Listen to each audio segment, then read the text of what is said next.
Hey, what's up YouTube? I'm the smartphone guy coming back at you with another video, and today I want to talk about this watch right here. This is the Apple Watch Series 3, and I want to talk specifically about what this device is like to use as a runner.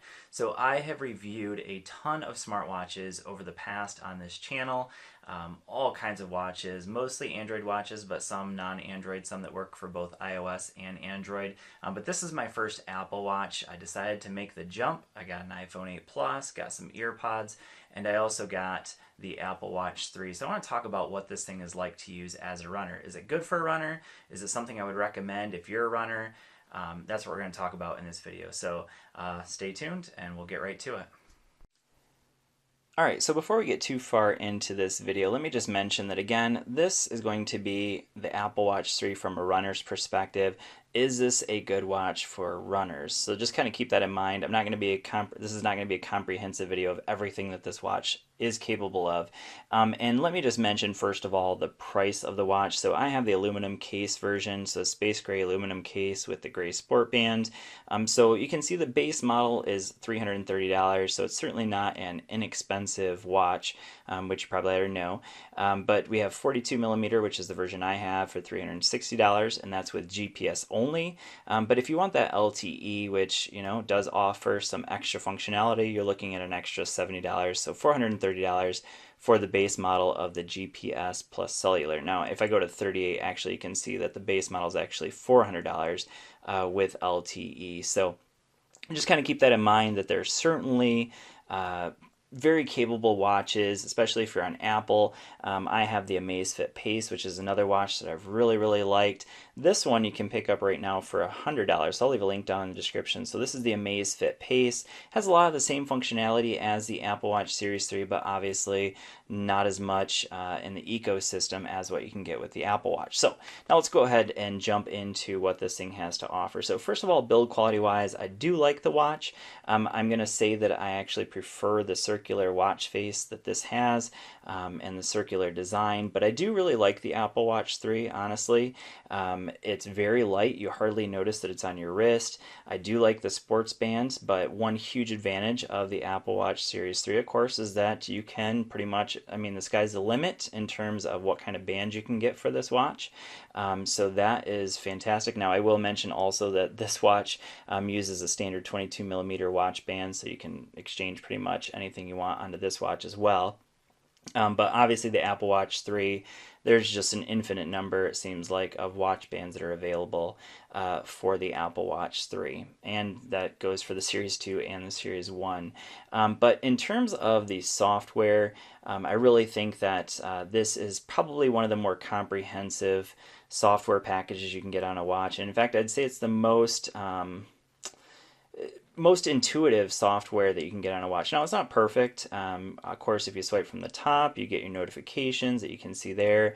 If I swipe from the bottom, I get my quick settings, and you can change what quick settings are available here. So battery life, we got airplane mode, we got pinging our phone, we got the flashlight. That's, of course, do not disturb. What's that one? I don't even remember what that one is. That's theater mode, so if you're in a theater, you can obviously not get notifications. That's if you get it wet, it will just kind of eject water from the speaker.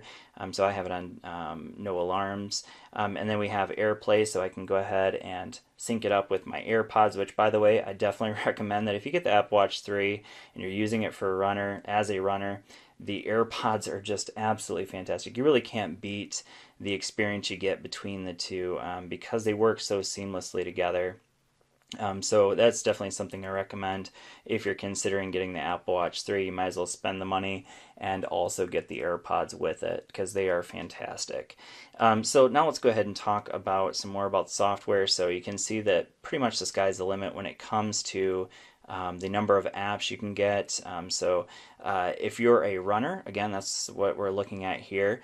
If you like Map My Run, you can use Map My Run on the watch. If you like Strava, you can use Strava. If you like Runkeeper, you can use Runkeeper. Or, of course, pretty much whatever app you like to use for running, you can use on this watch. But I've primarily been using the workout app, which is the main app that it comes with.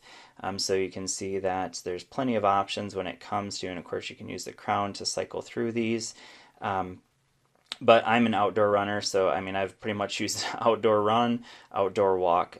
So of course you can cycle, you can do indoor walks, indoor run, but you can see there's plenty of options here available. You can even pool swim because this has waterproofing up to 50 meter, down to 50 meters, I should say.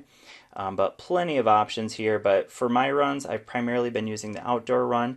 Now, one huge negative of this particular workout app is the fact that it doesn't tell you when you have GPS. So one way that I've resolved that is by going into Runkeeper, because this is the app, the only app I've been able to find that actually shows whether you have GPS or not is Runkeeper. So you can see up here, it's going to show you whether you have GPS signal or not. So you can see right now I have a weak signal, but at least it's there and I know it's there. And if I were to step outside, I would actually have really good signal because this does have very good GPS signal. It has GPS and GLONASS, so two different GPS signals that it can pull from. So we'll go out there so I know that I have it. And I'll come into the workout app. Whoops, try that again. We'll go into the workout app and we'll click outdoor run, and then it does the 3, 2, 1. Now you can change it so it doesn't actually do the countdown, but then it'll go ahead and show your beats per minute, your elevation. Now it'll show you a number of things here, but that's just what I have it set on. We can change our music there, and over here if we swipe over we can end our run. But overall I do like the experience with that. There's plenty of options for adjusting what you get when you actually start your run, so I'll get out of that real quick. I don't really want it to track another run. But overall, that experience has been very positive, and then you can go in here, of course, to your activity, and you can set up your ring, so I'll show you that on the watch as well, or on the phone as well. But you can set different goals, so I made it so that I'm trying to burn 650 calories, active calories a day. Try to get at least 30 minutes of exercise, standing for 12 hours out of the day. But yeah, so overall, I think it's a pretty positive experience with that. Now, one thing I wish you could do that you can't do on this is if I click here, I wish that it would show you what you actually did on that workout. Now, right after you're done with the run, it will show you all of your statistics with that run, but there's no way of going back here to actually see that. So that's a little bit frustrating. You actually have to go into your phone. So if I want to know, how my splits were, so I'll go in here, and of course you can set up all kinds of things in your watch through here. So we can change the watch faces. We can change the complications within our watch faces there. We can change what notifications we get, the app layout, how the dock looks, just all kinds of things that we can change within here. But we're going to go out of that. And we're going to go into the activity tracker. And so go in here, activity, and now you can see the workout I did. Now I just sync that same workout onto Strava. So, and you can see up here it shows you your month, how you've been doing so far. At least here it shows your week. But we'll go in here and I'll actually show you what that workout looked like. So all kinds of information that it'll show you. So 481 active calories, total calories 534, distance, elevation gain, your time. Now you can come down here to splits and it'll show you your splits even. Heart rate, so I actually did some 25, 0.25 or quarter mile repeats here. So I just did 3 of them, so you can see kind of like the change in my heart rate. So it tracks the heart rate really, really well. But I want to mention this. This is super important that I say this, and that is the fact that the GPS is just flat out not super accurate. Now, it is accurate. Unfortunately, it's accurate incorrectly, because every mile that I run with this watch always says 1.02. So it's always over correcting my miles. So like every mile that I go through, and I've done the same routes over and over in wide open areas, on straight routes that should be super easy for the watch to track, and it always says 1.02 for every mile. And I'm passing mile signs. So I'm on a course that actually has different mile markers, and it says each mile is 1.02 miles. So it's giving me a little bit more distance than I'm actually doing. So every one of these miles really is about 8 seconds off. So instead of 7:05, it should be 7:13. Instead of 6:42, it should be 6:50. And that's because it's always about 0.02 or 2 hundredths of a mile off with every single mile, which is a little bit frustrating, but I've gotten used to it. So that is definitely one huge negative. So if you're a runner, obviously just keep that in mind, because that really is just not it. I don't know.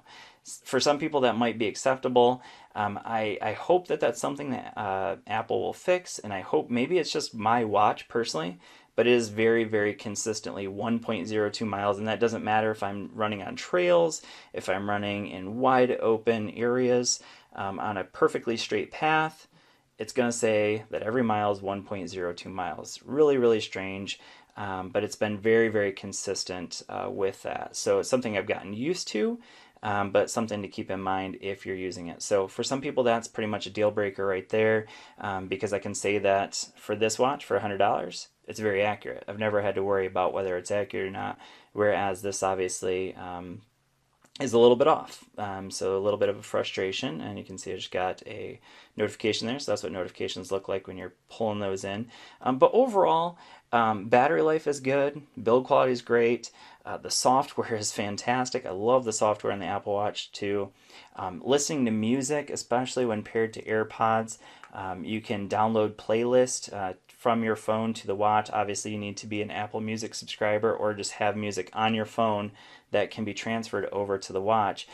So listening to music is absolutely fantastic. But the one area that I have to complain about is the fact that it's just not always super accurate with my miles. The heart rate, again, is very accurate. The activity tracking is very good. But again, the GPS is an area that I have to complain about. Unfortunately, I don't know of any fixes for that, other than, I tried going into other apps to use them, like Runkeeper, and I've tried Strava, and it doesn't seem to matter what app I use. It's always pretty much the exact same thing. Every mile is 1.02. And it's very strange, but it is what it is. So that's just my little complaint about it. Overall, I think it's a great watch, but for some of you as runners, that could be a deal breaker. So thanks for watching. I hope this video has been helpful for you, and I will see you all in the next one. Peace.